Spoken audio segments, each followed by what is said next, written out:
দিতে ভোট দেওয়ার জন্য বাইরে থেকে ফিরছিলেন পরিযায়ী শ্রমিকরা। তারা আসছিলেন বিহার থেকে।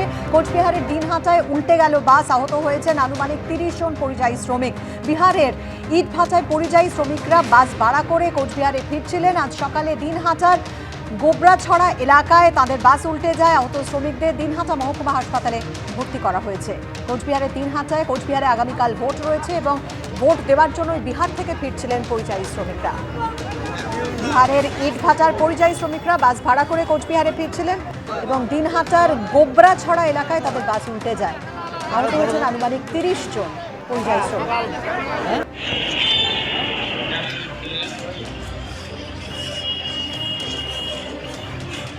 মুর্শিদাবাদে রামনবমীর মিছিলে দুষ্কৃতীদের বোমাবাজির পর আজও এলাকায় চাপা উত্তেজনা রয়েছে। সকাল থেকে বহরমপুর শক্তিপুর সীমানায় চলছে পুলিশের নাকা তল্লাশি, টহল দিচ্ছে কেন্দ্রীয় বাহিনী। গতকাল রেজিনগরের শক্তিপুরে রামনবমীর মিছিলে দুষ্কৃতীদের বোমাবাজিতে বেশ কয়েকজন আহত হন।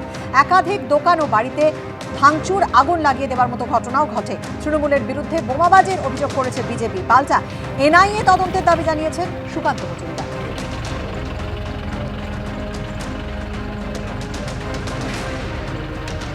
বাঁকুড়ার বিষ্ণুপুরে সেখানে বিজেপির নির্বাচনী কার্যালয়ে ফ্লেক্স এবং নেতা নেত্রীদের ছবি ছেড়ে দেওয়ার অভিযোগ উঠল। ফ্লেক্স ও ছবি ছিঁড়ে জঙ্গলে ফেলে দেওয়ার অভিযোগ। কার্যালয় থেকে বিজেপির পতাকা তুলে নিয়ে যাওয়ার অভিযোগ তৃণমূলের বিরুদ্ধে, যদিও অভিযোগ অস্বীকার করেছে শাসক দল।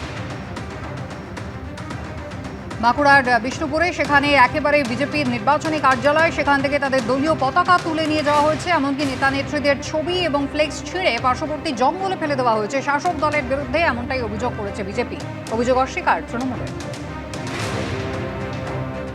জামুড়িয়া অর্থাৎ আসানসোলে জামুড়িয়া ভোটের মুখেই যেটা দেখা গেল, বিজেপি কর্মী নির্মীয়মান বাড়িতে বিস্ফোরণের অভিযোগ উঠছে। গতকাল রাতে বাগটিহা গ্রামে বিজেপি কর্মী মদন গড়াইয়ের বাড়ির শৌচাগারের ছাদে বোমা বিস্ফোরণ হয়েছে, আর এর ফলে ক্ষতিগ্রস্ত হয়েছে পাশের বাড়ির ছাদও।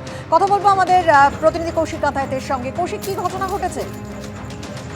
দেখো, জামুড়িয়া থানার বাগডিহা গ্রাম, যেখানে নামপাড়া বলে জায়গা রয়েছে, সেখানে গতকাল সন্ধ্যাবেলা একটা বিস্ফোরণ, এবং বিস্ফোরণের তীব্রতা এতটা ছিল যে সেই বিস্ফোরণের তীব্রতায় পাশের বাড়ির যে তপনশীল বলে একজন ব্যক্তি, তার বাড়ির শৌচাগার এবং দেওয়াল ব্যাপক ফাটল ধরে যায় এবং প্রায় ধ্বংসস্তূপে পরিণত হয়ে যায় ওই জায়গাটি। এরপরে এলাকায় আতঙ্ক তৈরি হয়।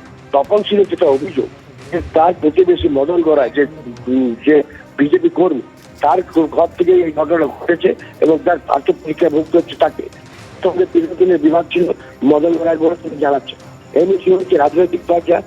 তৃণমূল হয়তো সরাসরি অভিযোগ করেছে যে রামনবমী উৎসব এবং সামনে ভোট, সেই সন্ত্রাস সৃষ্টি করার জন্য বোমা মজুদ রেখেছিলেন বিজেপি কর্মী। যদিও বিজেপির দাবি যে গোটা ঘটনাটার পিছনে তৃণমূলের হাত রয়েছে, তারাই প্ল্যান করেছে যে ওই বোমাগুলিকে এনে পড়ে সেখানে রাখা হয়েছে।